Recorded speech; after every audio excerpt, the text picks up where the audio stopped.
चुनाव लड़ने के लिए पैसा कितना जरूरी है, आप इस बात से अंदाजा लगा सकते हैं कि मोदी सरकार के मंत्रियों को पैसा एलोकेट करने वाली और देश की खजांची कहे जाने वाली वित्त मंत्री निर्मला सीतारमण लोकसभा का चुनाव सिर्फ इसलिए नहीं लड़ पा रही हैं कि उनके पास पैसे नहीं हैं।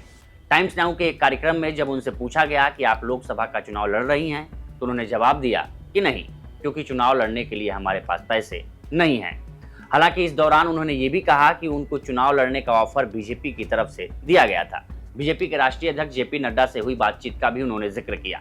इसके साथ ही उन्होंने अरविंद केजरीवाल की गिरफ्तारी और इलेक्टोरल बॉन्ड पर भी बातचीत की। चुनाव लड़ने के सवाल पर उन्होंने कहा कि पार्टी के अध्यक्ष जेपी नड्डा ने उन्हें लोकसभा चुनाव लड़ने के बारे में पूछा था और उन्होंने आंध्र प्रदेश या तमिलनाडु से चुनाव लड़ने की पेशकश की थी। 1 हफ्ते या 10 दिन तक सोचने के बाद मैंने उन्हें जवाब दिया कि नहीं, क्योंकि मेरे पास चुनाव लड़ने के लिए उस तरह का धन नहीं है। आंध्र प्रदेश या तमिलनाडु से चुनाव जीतने लायक अलग अलग मानदंडों का भी सवाल है।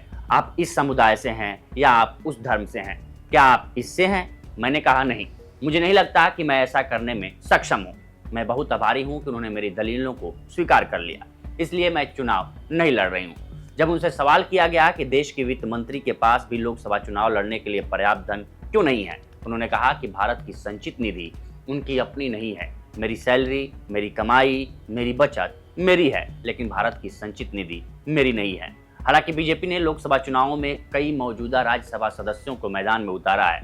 इनमें पीयूष गोयल, भूपेंद्र यादव, राजीव चंद्रशेखर, मनसुख मंडाविया और ज्योतिरादित्य सिंधिया शामिल हैं, क्योंकि केंद्र की मोदी सरकार पर हमेशा ये सवाल उठते रहे हैं कि उनके मंत्रिमंडल में डायरेक्ट चुनकर आए सांसदों का प्रतिनिधित्व कम है।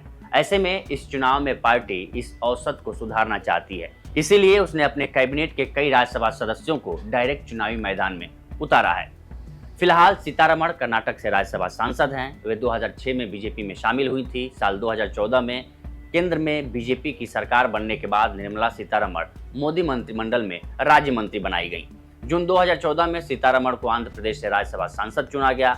उन्होंने मई 2016 में कर्नाटक सीट से राज्यसभा चुनाव में चुनाव लड़ा और जीत हासिल की। सितंबर 2017 से मई 2019 तक वो देश की रक्षा मंत्री के पद पर रहीं और फिर 2019 में मोदी सरकार के दूसरे कार्यकाल में सीतारमण ने वित्त मंत्री की जिम्मेदारी संभाली और अभी तक उस पद का निर्वहन कर रही हैं।